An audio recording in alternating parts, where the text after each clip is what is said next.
All right, so Skip here, and in honor of it being Pride Month, I wanted to share my Pride story. It's something that I don't talk a lot about, not because I'm ashamed of who it is that I am or anything like that, but just because, well, I'll probably explain it a little bit more in my story. Like, I've never really feel like I got super fit into the LGBTQ community as it is for a number of different reasons, which I'll explain a little bit. But it is a huge part and has always been a huge part of my life and my sexuality as well too. And so here we go. Um, I grew up. My dad was a Southern Baptist pastor, and grew up in an ultra conservative household.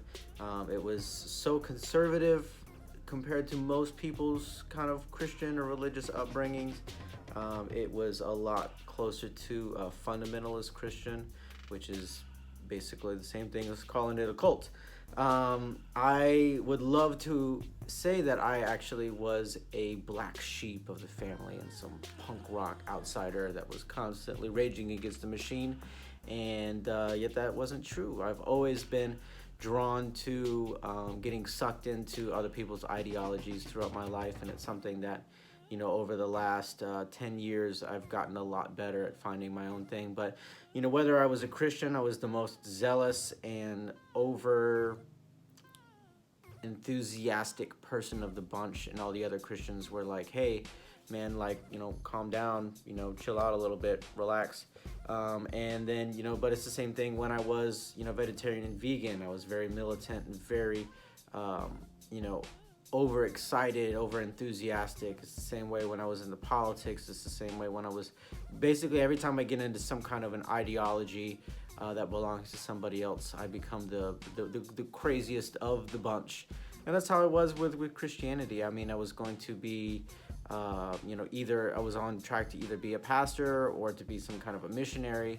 And that's what I wanted to do with my life until I reached puberty, and that's when everything started getting really crazy and confusing and difficult, complicated. But yeah, so I was probably 12, 13, end of 12, somewhere in the 13, and I hit puberty, and I was obviously very sheltered. I didn't know anything about sex at all. Nothing, nothing, nothing. Parents never told me anything. I wasn't allowed to watch PG-13 or rated R movies. I wasn't allowed to listen to music that wasn't Christian music or gospel music or something like that. So I didn't know anything about it. And I hit puberty, and from one night to the next, I got it descended upon me like an anvil in a Bugs Bunny cartoon, and I went from knowing absolutely nothing about sex to having the sex drive and libido of a extremely disgusting and perverted 40-year-old man. And I went about trying to figure out my sexuality based off of what felt good to me, not knowing anything about proper traditional sex or anything like that, or even the mechanisms of how things work, and started just kind of figuring it out on my own body as what I liked and what I didn't like, and the things that I did like I would do, and the things that I didn't like I wouldn't do. And it wasn't too long after that I found my first pornographic piece of material in magazine, and I found it on the side of the road living down in Miami in Opelika, Hialeah, and found it, and it wasn't of course it makes so much sense with me and who I am, but it wasn't some kind of a Playboy with a slightly airbrushed beautiful girl with large breasts and very tasteful and classy or anything like that. It was a quadruple X magazine of a girl in kind of a gangbang type bondage scenario where she was in a cage with probably like 13 or 14 guys around her. And that says a lot about me and my sexuality, that being the first one. But I was, completely ashamed of that. And the thing was, is that when it hit it wasn't too long afterwards that I figured out that a lot of the things that I was learning about my body and the things that I liked were considered to be gay, which especially at that time was, not, and it being in the church was, abomination. It was damnation. It was hell. It was, it was being disgusting, and it was being less than, and it was being sinful and evil in the eyes of God. And like for me, there wasn't anyone else in the world or anything else in the world that I loved more than God. And I felt betrayed, and I felt gross, and I felt dirty, and I felt confused, because here I loved God more than anybody, and I followed God, and I was the most zealous, and I was the most committed to every word of the Bible and to taking every single thing literally. And I think now we live in a world where people who call themselves Christians, they do kind of a creative interpretation of some of the Bible and try to find the spirit behind some of the wording or some of the intention in order to justify a less callous and a more inclusive form of Christianity, which I don't know if that's actually accurate. I think that, when there's disgusting language or excluding language, or language that intentionally and specifically carries out to put down somebody, or put up somebody over somebody, I think it's pretty literal, and I think that that's a whole other conversation about religion and my personal views on religion nowadays. But yeah, so I thought myself as being disgusting, and I hated myself, and I was confused why God would make me gay, because I just wanted to follow him and serve him, and it felt like a betrayal, and I obviously, couldn't talk to my parents about it or anything like that, because, they made it very clear what they thought about gay people, and, essentially them being evil. And so it was a burden, and it was the thing that I was dealing with myself, and, but at the same time, it was also confusing because I also liked women as well too, and I was attracted to both men and women very much, and so I didn't really know what bisexual was, but I felt it was pretty confusing. So I just kind of started writing it off as sexual thoughts, and I tried to overcome instincts towards men and lean in more towards women. But even with that, the Bible saying that sinful sexual thoughts towards anybody is a sin. And man, I had sexual thoughts towards everything and everyone pretty much, and so I was like all wrapped up in it, and I was all very, very sinful, I guess, in that way. And over time, it became like, even into my 20s, it became something that was consuming. It was something that no matter how much I wanted to, I couldn't turn it off. I couldn't turn it down.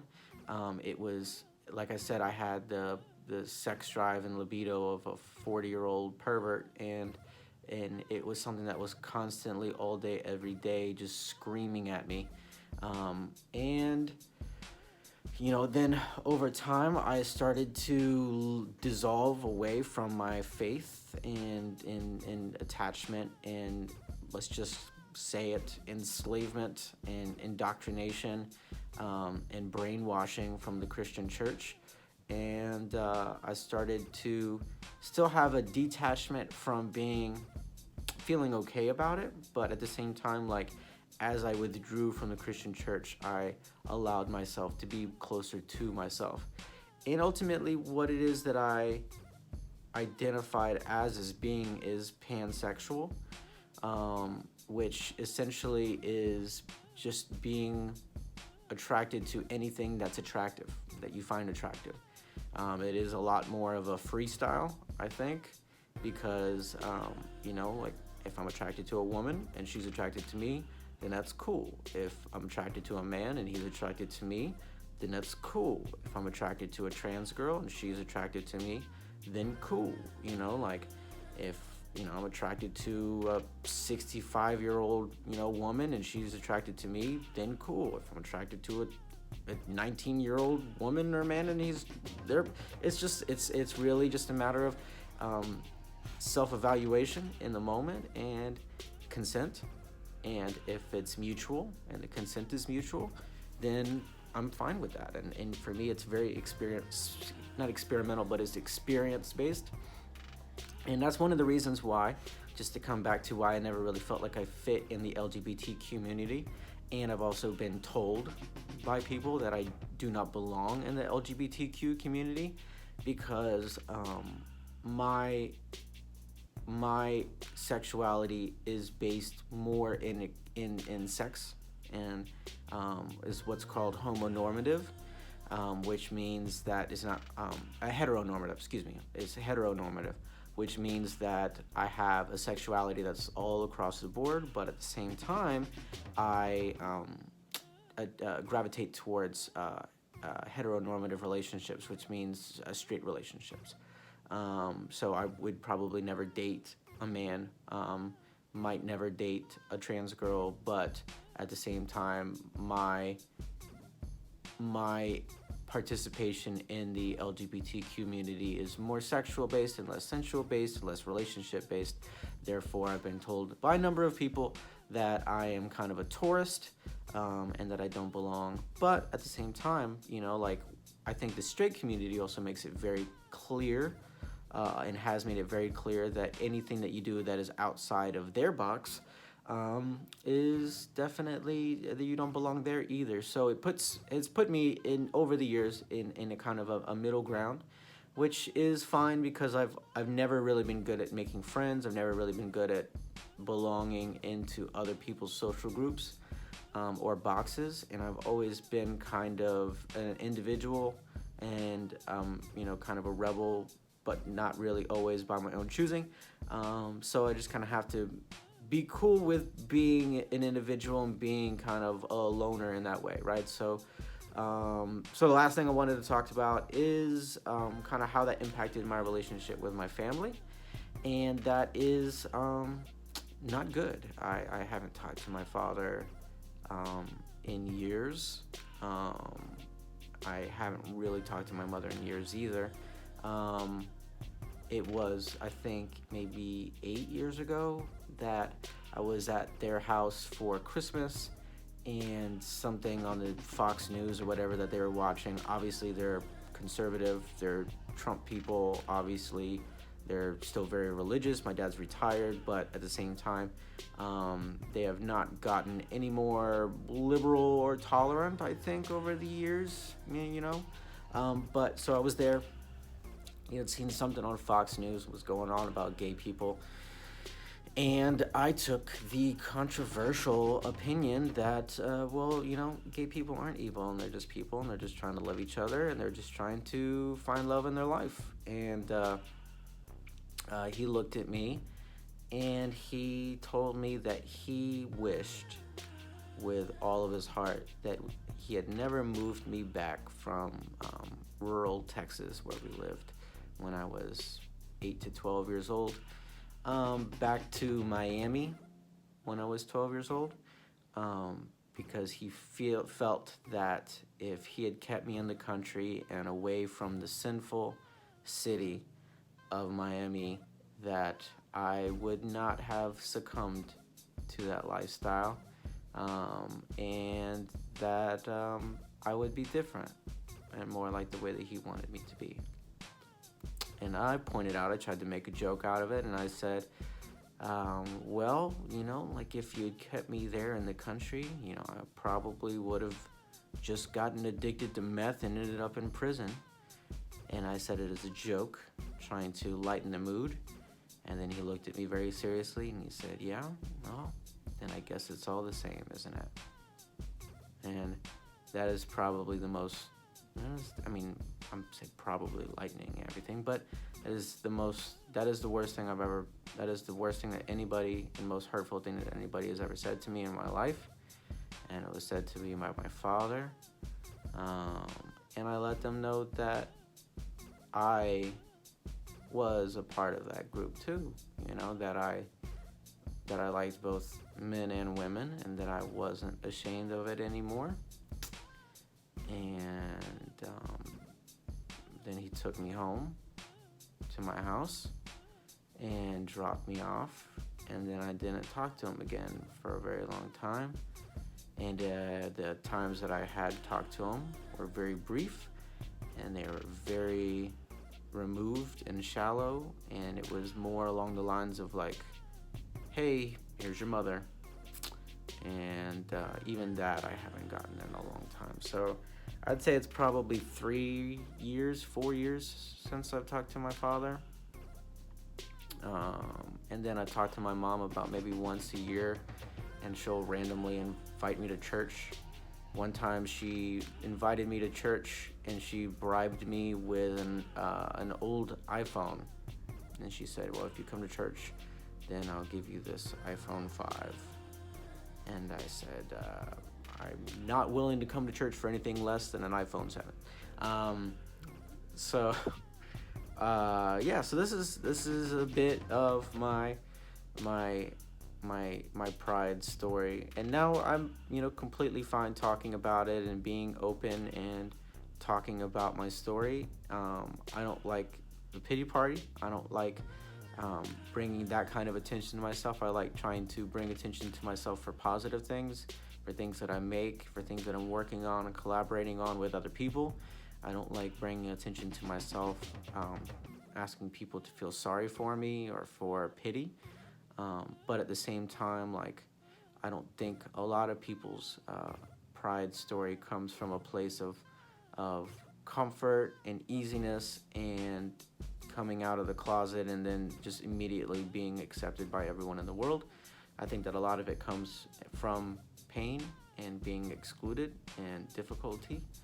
And my pride story involves losing my relationship with God, which is fine because I don't really have any room for imaginary friends in my life anymore, and losing my relationship with my family, which is harder. That's more difficult.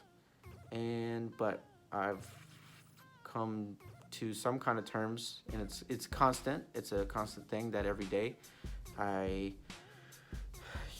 get better at it. And there's a lot of compartmentalization, but there's a lot of gratitude for the people that are in my life, the people that do accept me for who it is that I am, for different forms of family that I've gotten over the years. And I'm grateful for that every single day.